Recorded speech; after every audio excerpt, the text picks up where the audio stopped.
अम्बेडकर नगर जिले के विधानसभा क्षेत्र आलापुर के राजे सुल्तानपुर बाजार में लौह पुरुष सरदार वल्लभ भाई पटेल जी की जयंती समारोह का आयोजन किया गया। समारोह के मुख्य अतिथि पूर्व सांसद व आलापुर के लोकप्रिय सपा विधायक माननीय त्रिभुवन दत्त जी रहे। जयंती समारोह को संबोधित करते हुए विधायक माननीय त्रिभुवन दत्त जी ने कहा कि लौह पुरुष सरदार वल्लभ भाई पटेल अखंड भारत के निर्माता थे।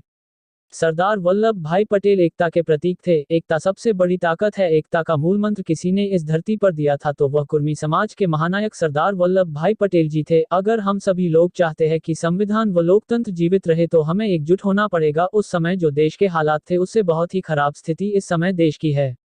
इसलिए हम लोगों को संकल्प लेने की जरूरत है कि महापुरुषों के सिद्धांतों पर चलकर इस देश को बचाने का कार्य करना है। विशिष्ट अतिथि पूर्व सदस्य विधान परिषद माननीय विशाल वर्मा जी रहे। श्री वर्मा ने समारोह को संबोधित करते हुए लौह पुरुष सरदार वल्लभ भाई पटेल जी एक त्यागी महापुरुष थे। वे ऐसे महामानव थे जिन्होंने भारत के खंड खंड होने नहीं दिया। वे अखंड भारत बनाने के लिए बहुत ही बड़ी कुर्बानी दी। आप सभी लोग सरदार पटेल जी के जयंती के अवसर पर उनके सपनों को साकार करने का संकल्प लें। अध्यक्षता पूर्व प्रधान सुल्तान अहमद ने किया। जयंती समारोह के आयोजक सपा नेता सुरेंद्रनाथ वर्मा रहे। संचालन राजेंद्र प्रसाद दाढ़ी ने किया। इस अवसर पर सदस्य जिला पंचायत अजित यादव, पूर्व प्रदेश सचिव योगेंद्रनाथ त्रिपाठी, प्रो शून्य योगेंद्रनाथ यादव, प्रो शून्य अखिलेश वर्मा, नरेंद्र देव, अखिलेश वर्मा, इंद्रजीत वर्मा, रा शून्य सुरेंद्रनाथ यादव, ध्रुवचंद यादव, अनिल वर्मा, सपा नेता रामचंद्र वर्मा, बच्चूलाल सोनकर, रणजीत वर्मा, श्रीराम मौर्य, लालता वर्मा, गंगा शंकर साहू, विजेंद्र वर्मा,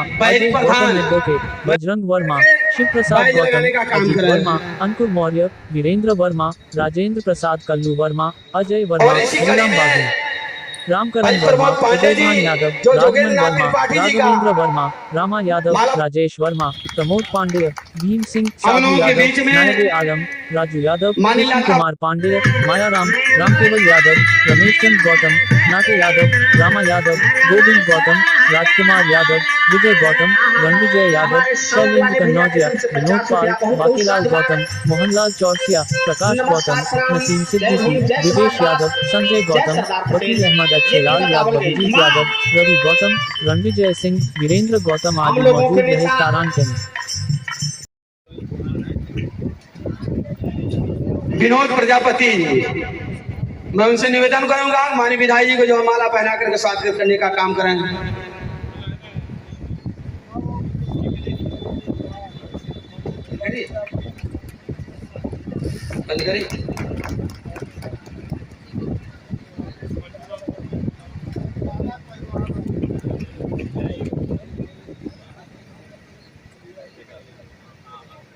दोस्तों इधर भी घुमा के पूरी टीम का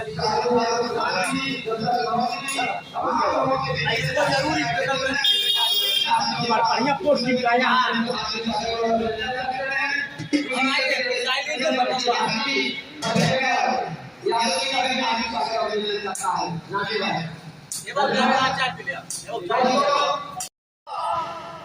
ऐसे नहीं थे वो लौह पुरुष, क्षण मात्र के लिए रुके और अदालत की तरफ चले गए। उस मित्र ने पुनः पूछा, पटेल जी बहुत कारण जो पड़ा है, कहाँ जा रहे हैं?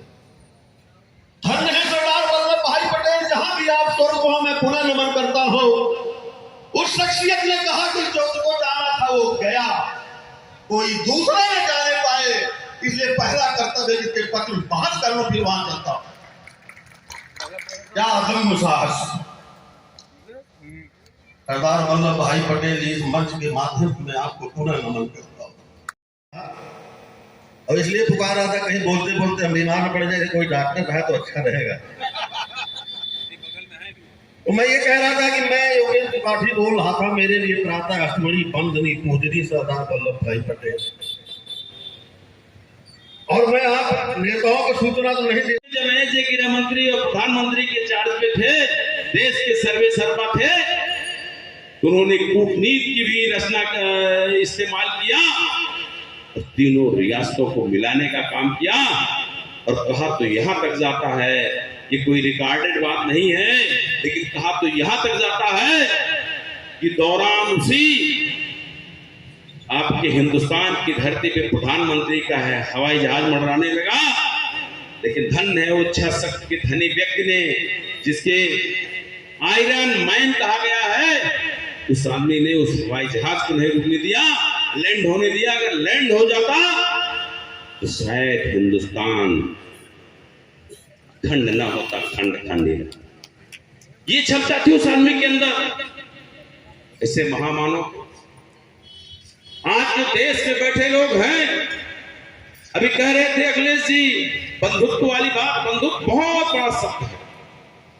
अगर आप चाहते हैं हिंदुस्तान में रसने बसने वाले लोग जाति धर्म और संप्रदाय के बीच में रहेंगे, क्योंकि हिंदुस्तान में जब बंटवारा हुआ, जो लोग हिंदुस्तान में रहना चाहते, चाहे हिंदू हो, चाहे मुस्लिम हो, चाहे सिख ईसाई हैं, वो हिंदुस्तान में रहे, अपने देश को हिंदुस्तान मान के, और जो पाकिस्तान में जाने वाले लोग रहे वो पाकिस्तान में चले गए। और जो हिंदुस्तान में रहने वाला है, सबका रहने का हक है देश में, और सबकी बराबर की भागीदारी है। हम अगर उसमें बंटवारा करने का बात करेंगे, उसमें भेद करने का बात करेंगे, तो कहां की सच्चाई जाएगी भाई? जो बाबा साहब B.R. अम्बेडकर ने संविधान में आपको ताकत देने की बात कही है, तो न्याय कहां होगा? और जब हम बराबरी की बात नहीं करेंगे, सम्मान देने की बात नहीं करेंगे, नीयत में हमारे खोट रहेगा, तो साथियों हम कहना चाहेंगे कि देश भगवान के भरोसे है कि आगे अगर आप लोग चेतने का काम ना करिएगा, तो निश्चित तौर पर मैं कहना चाहता हूं कि जो पटेल जी ने सपना देखा था और उस सपने का तहत उन्होंने अपने समय में देश को अखंड करने का काम किया था, आज ऐसी ताकतें देश में शासन कर रही हैं, उनको कब खंड खंड कर दे कि कोई डरा नहीं है। तो आज आपको तय करना पड़ेगा, इनकी जयंती के अवसर पर है।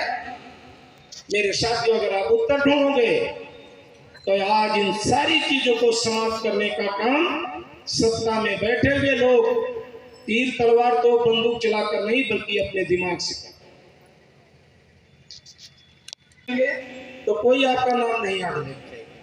क्योंकि मेरे साथियों, चिंगारी एक निकलती है जो पूरे देश और समाज के इतिहास को बदलने का काम करती है। बाबा साहब डॉक्टर अम्बेडकर एक गरीब परिवार में पैदा हुए। महामना गौतम बुद्ध जी एक राजा के घर में पैदा हुए। छत्रपति साहू जी महाराज एक पूर्वी समाज में पैदा हुए।